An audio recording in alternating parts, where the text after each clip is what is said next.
ನಮಸ್ಕಾರ ಸ್ನೇಹಿತರೆ. ಯಾಕೆ ಎಲ್ಲರೂ ಈ ಕಾಟೇರ ಮೂವಿನ ನೋಡ್ಲೇಬೇಕು ಅಂತ ಹೇಳಿ ಈ ಒಂದು ವಿಡಿಯೋದಲ್ಲಿ ತಿಳಿಸ್ಕೊಡ್ತೀನಿ. ಇದುವರೆಗೂ ನಾನು ಯಾವುದೇ ಮೂವಿ ರಿವ್ಯೂ ಅಥವಾ ಏನೂ ಮಾಡಿಲ್ಲ ನನ್ನ ಚಾನಲ್ ಅಲ್ಲಿ. ಇದೇನು ಮೂವಿ ರಿವ್ಯೂ ಕೂಡ ಅಲ್ಲ. ನನಗೆ ಅನ್ಸಿದ್ದು ಆ ಮೂವಿ ನೋಡಿದ್ಮೇಲೆ ನನಗೆ ಈ ವಿಡಿಯೋನ ಮಾಡಲೇಬೇಕು, ಇದನ್ನ ನಿಮ್ ಜೊತೆ ಶೇರ್ ಮಾಡಬೇಕು.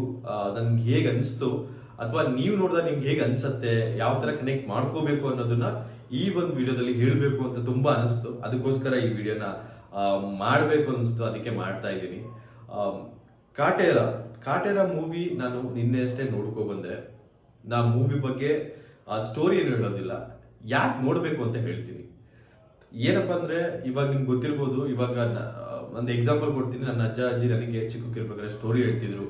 ಯಾವ ರೀತಿ ಅಂದ್ರೆ, ಅವರು ಜಮೀನ್ದಾರು ಮನೆಯಿಂದ ಯಾವ ರೀತಿ ಸ್ವಲ್ಪ ಅಕ್ಕಿ ತಂದು ಗಂಜಿ ಮಾಡ್ಕೊಂಡು ನಮ್ಮ ಅಪ್ಪ ಅಮ್ಮಂದು ಬೆಳೆಸಿ, ಇವಾಗ ನಾವು ಅಡ್ಡಿಲ್ಲ, ನಾವು ಅಂದ್ರೆ ಮೂರೊತ್ತು ಊಟ ಮಾಡ್ತೀವಿ, ಚೆನ್ನಾಗಿದೀವಿ. ಬಟ್ ಅವಾಗಿನ ಕಾಲದಲ್ಲಿ ಯಾವ ರೀತಿಯಲ್ಲಿ ಜಮೀನ್ದಾರು ಮನೆಯಿಂದ ಅಕ್ಕಿ ತಂದು ಅಥವಾ ಜಾತಿ ಪದ್ಧತಿ ಇತ್ತು, ಅವ್ರ ಮನೆ ಎದುರುಗಡೆ ಹೋಗಿ ಕುತ್ಕೋಬೇಕಿತ್ತು, ಅವ್ರಿಗೆ ಮನ್ಸಿಗೆ ಬಂದಾಗ ಕೊಡ್ತಿದ್ರು ಆಯ್ತಾ.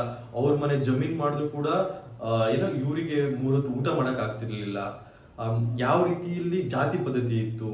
ಇವಾಗಾದ್ರೂ ಅಷ್ಟೇ, ನಾನು ಚಿಕ್ಕಕ್ಕಿರ್ಬೇಕಾದ್ರೆ ನೋಡಿದ್ದೀನಿ, ನಮ್ಮ ಅಜ್ಜ ಅಜ್ಜಿ ಅಂದ್ರೆ ಜಮೀನ್ದ ದೊಡ್ಡವ್ರ ಮನೆಗೆ ಹೋದಾಗ ನಾವು ಒಳಗೆ ಹೋಗಕ್ ಆಗ್ತಿರ್ಲಿಲ್ಲ ಆಯ್ತಾ. ಇದನ್ನೆಲ್ಲ ನಾನು ನೋಡಿದ್ದೀನಿ, ನೀವು ನೋಡಿರ್ತೀರಾ. ಈ ಮೂವಿಯಲ್ಲಿ ತುಂಬಾ ಚೆನ್ನಾಗಿ ತೋರಿಸಿದ್ದಾರೆ. ದರ್ಶನ್ ಸರ್ ಆಕ್ಟಿಂಗ್ ಅಂತೂ ಅಲ್ಟಿಮೇಟ್ ಆಗಿದೆ. ದಯವಿಟ್ಟು ಯಾರ್ಯಾರು ರೈತರು ಮಕ್ಕಳು ದಯವಿಟ್ಟು ಹೋಗಿ ಈ ಮೂವಿ ನೋಡಿ. ನಾನು ಒಬ್ಬ ರೈತರ ಮಗನೇ. ನನಗೆ ಈ ಮೂವಿ ತುಂಬಾ ನಮ್ಮ ಅಜ್ಜಾಜಿ ಸ್ಟೋರಿ ಹೇಳ್ಬೇಕಾದ್ರೆ ತುಂಬಾ ಇಂಟರ್ಲಿಂಕ್ ಆಗ್ತಿತ್ತು. ಹೌದಲ್ವಾ, ನಮ್ಮ ಅಜ್ಜಿ ಹೀಗೆ ಹೇಳ್ತಿದ್ರು, ನಮ್ಮ ಅಜ್ಜ ಹೀಗೆ ಹೇಳ್ತಿದ್ರು, ಈ ರೀತಿಯಲ್ಲಿ ಜಾತಿ ಪದ್ಧತಿ ಇತ್ತು ಅಂತ ನನಗೆ ತುಂಬಾ ಅನಿಸ್ತಿತ್ತು. ಈ ಮೂವಿಯಲ್ಲಿ ತುಂಬಾ ಚೆನ್ನಾಗಿ ತೋರಿಸಿದ್ದಾರೆ.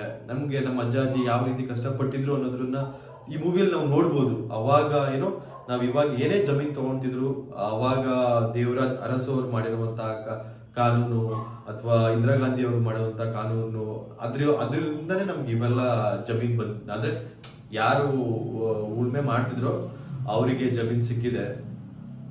ಈ ಮೂವಿಯಲ್ಲಿ ಅದನ್ನೆಲ್ಲದನ್ನು ಚೆನ್ನಾಗಿ ತೋರಿಸಿದ್ದಾರೆ. ಹಾಗೆ ದರ್ಶನ್ ಸರ್ ಆಕ್ಟಿಂಗ್ ಮಾತ್ರ ನೆಕ್ಸ್ಟ್ ಲೆವೆಲ್ ಅನ್ಬೋದು. ಇದುವರೆಗೂ ಅವ್ರದ್ದು ಎಷ್ಟು ಆಲ್ಮೋಸ್ಟ್ 52 ಮೂವಿ ಇರ್ಬೋದೇನೋ, ಅದ್ರಲ್ಲಿ ನೋಡಕ್ ಆಗದಿರೋ ದರ್ಶನ್ ಸರ್ ಈ ಮೂವಿಯಲ್ಲಿ ನೋಡ್ಬೋದು. ಹಾಗೆ ಆ ಸ್ಟೋರಿ ಕೂಡ ಅಷ್ಟೇ ಚೆನ್ನಾಗಿದೆ. 3 ಅವರ್ ಮೂವಿ ನಿಮ್ಗೆ ಎಲ್ಲೂ ಬೋರ್ ಅನ್ಸಲ್ಲ, ಸೂಪರ್ ಆಗಿ ಮಾಡಿದ್ದಾರೆ. ದಯವಿಟ್ಟು ಯಾರ್ಯಾರು ಇದುವರೆಗೂ ಆ ಮೂವಿ ನೋಡಿಲ್ವೋ ದಯವಿಟ್ಟು ಹೋಗಿ ಆ ಮೂವಿ ನೋಡಿ ಅಂತ ಹೇಳ್ತಾ ನಾನು ಈ ವಿಡಿಯೋನ ಇದಕ್ಕೆ ಎಂಡ್ ಮಾಡ್ತೀನಿ. ಕಾಟೇರ ಫಿಲ್ಮಿಗೆ ಒಳ್ಳೆ ಯಶಸ್ಸು ಸಿಗ್ಲಿ, ತುಂಬಾ ಚೆನ್ನಾಗಿ ಹೋಗ್ಲಿ ಅಂತ ಹೇಳ್ತಾ ಎಲ್ಲರಿಗೂ ಹೊಸ ವರ್ಷದ ಶುಭಾಶಯಗಳು. ಬಾಯ್ ಬಾಯ್, ಧನ್ಯವಾದ.